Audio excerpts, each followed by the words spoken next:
Good morning twelfth class. देखिए आज हम आपका चैप्टर है तृतीयक और चतुर्थक क्रियाकलाप। ठीक है, इसके हम लॉन्ग क्वेश्चंस करेंगे, 2 लॉन्ग क्वेश्चंस करेंगे, बाकी के हम जो इसके हैं छोटे क्वेश्चंस करेंगे। ये सारे आपको मंडे को लर्न करके लेके आने हैं। तो देखिए यहाँ से आधुनिक आर्थिक विकास में सेवा सेक्टर की सार्थकता और वृद्धि की चर्चा कीजिए। तो देखिए आधुनिक युग में आर्थिक विकास के लिए सेवाओं का महत्व जो है वो बढ़ता जा रहा है। ठीक है, कुछ वर्ष पूर्व सेवाओं की अपेक्षा वस्तुओं के उत्पादन पर अधिक बल दिया जाता था। आज का जो समय है, आज के समय में सेवाओं का जो महत्व है वो बढ़ता जा रहा है। लेकिन कुछ टाइम पहले की यदि हम बात करते हैं तो कुछ टाइम पहले किस चीज़ पर बल दिया जाता था? वस्तुओं के उत्पादन पर अधिक बल दिया जाता था। लेकिन विकसित अर्थव्यवस्था में सेवाओं पर आधारित विकास में तेजी आई और विकसित देशों के सेवा क्षेत्र में रोजगार के अवसरों में निरंतर बढ़ोतरी हो रही है। विकासशील देशों में भी विनिर्माण की क्षेत्र की तुलना में सेवा क्षेत्र जो है वो तेजी से बढ़ रहा है। यदि हम विकासशील देशों की भी बात करें, देखिए बेटा विकसित कंट्री जो है डेवलप कंट्री हैं वो तो एक डिफरेंट थिंग है। लेकिन यहाँ पर यदि हम विकासशील देशों की बात करें, डेवलपिंग कंट्रीज़ की यदि हम बात करते हैं तो उसमें विनिर्माण क्षेत्र की तुलना में सेवा क्षेत्र तेजी से बढ़ रहा है। लेकिन इन प्रदेशों में बहुत से लोग असंगठित क्षेत्रों में काम कर रहे हैं जिनका लेखा जोखा अच्छी तरह से नहीं रखा जाता है।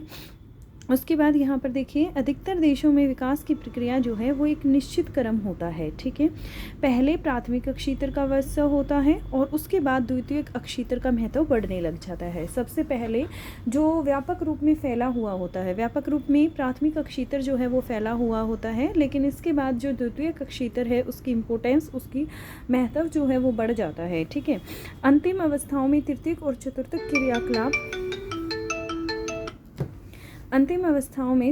चतुर्थक क्रियाकलाप महत्वपूर्ण बन जाते हैं। बहुत से देशों में विनिर्माण उद्योगों में रोजगार के अवसर घटते जा रहे हैं तथा स्केल घरेलू उत्पाद में उनका अनुपात कम होता जा रहा है। आधुनिक आर्थिक विकास में सेवाओं का महत्व इतना बढ़ गया है कि उन्हें उत्पादक कार्यों की श्रेणी में रखा जाने लगा है और सेवाएं अब निर्यातक बन गई हैं। ठीक है, एक देश से दूसरे देश में एक्सपोर्ट होती हैं सेवाएं।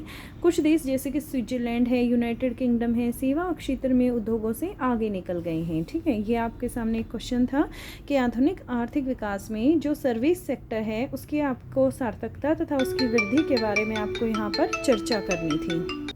उसके बाद हम यहाँ पर नेक्स्ट क्वेश्चन की बात करते हैं और नेक्स्ट क्वेश्चन क्या है कि परिवहन और संचार सेवाओं की सार्थकता को विस्तार पूर्वक स्पष्ट कीजिए। आपको किस चीज़ के बारे में बताना है?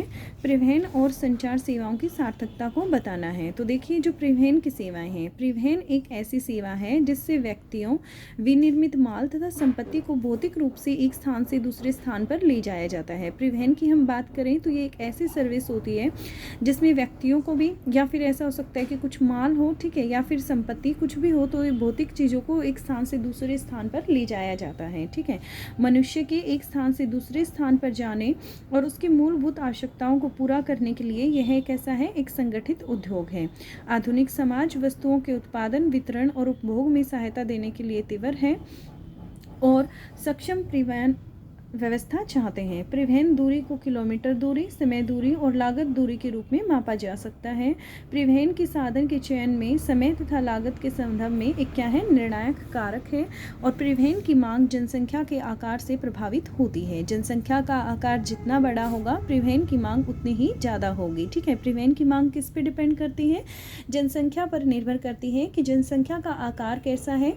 और जनसंख्या बेटा जितनी ज़्यादा होगी, ठीक है, उतनी ही परिवहन के ट्रांसपोर्ट की उतनी ही डिमांड क्या हो जाएगी, बढ़ जाएगी। ठीक है, फिर उसके बाद नेक्स्ट क्वेश्चन क्या है कि संचार सेवाएं क्या हैं। ठीक है, तो संचार सेवाओं की जब हम यहाँ पर बात करते हैं तो संचार सेवाओं में शब्दों, संदेशों, तथ्यों तथा विचारों को भेजना शामिल रहता है। लेखन के आविष्कार ने संदेशों को संरक्षित किया और संचार को परिवहन के साधनों पर निर्भर करने में सहायता की। जहां परिवहन जाल तंत्र सक्षम होता है वहां संचार का फैलाव सरल होता है। मोबाइल फोन और उपग्रह जैसे कुछ विकासों ने संचार को परिवहन से मुक्त कर दिया है। ठीक है, पहले कम्युनिकेशन किसके द्वारा होती थी? परिवहन के द्वारा होती थी। बेटा परिवहन के द्वारा किस तरीके से होती थी? लाइक एज मैं यहाँ पर डाक तार की बात करती हूँ तो डाक तार जो आप समझ सकते हैं कि जो तार होते थे, पोस्ट होती थी, वो एक जगह से दूसरी जगह पर, ठीक है, व्हीकल्स के द्वारा जाती थी, ट्रांसपोर्ट सिस्टम के द्वारा जाती थी। लेकिन आज के टाइम पे यदि हम देखें तो हमें उस डाक तार की कोई रिक्वायरमेंट ही नहीं है। यदि हमें अपने संदेश पहुंचाने हैं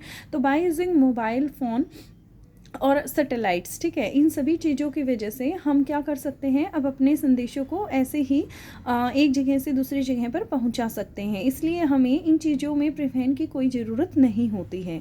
उदाहरण था दूर संचार का प्रयोग विद्युत प्रौद्योगिकी के विकास से जुड़ा है। संदेशों के भेजे जाने की गति के कारण संचार जगत में क्रांति आ गई है और रेडियो और दूरदर्शन भी जनसंचार माध्यम के रूप में विकसित हुए हैं। यदि हमें लोगों तक संदेश पहुँचाना है तो लोगों तक संदेश बेटा अब किसके द्वारा पहुंचाया जा सकता है, रेडियो के द्वारा पहुंचाया जा सकता है और दूरदर्शन के माध्यम से भी पहुंचाया जा सकता है। ठीक है, क्लियर हो गया आपको। अब देखिए बेटा, इसके एमसीक्यूज जो हैं वो ऑलरेडी आप कर चुके हैं। ठीक है, अब यहाँ पर मैं आपको कुछ one liner questions and very short answer type questions करवा देती हूँ।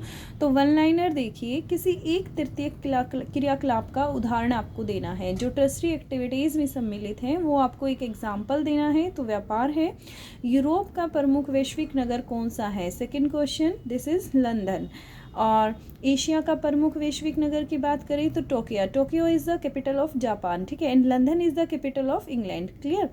तो वे काम जिनमें उच्च परिमाण और स्तर वाले अन्वेषण सम्मिलित होते हैं उन्हें क्या कहते हैं? देखिए बेटा, जिनमें उच्च परिमाण होते हैं, ठीक है, तो वो किस में इन्वॉल्व होंगे? जो पंचम क्रियाकलाप होंगे उनमें सम्मिलित होंगे।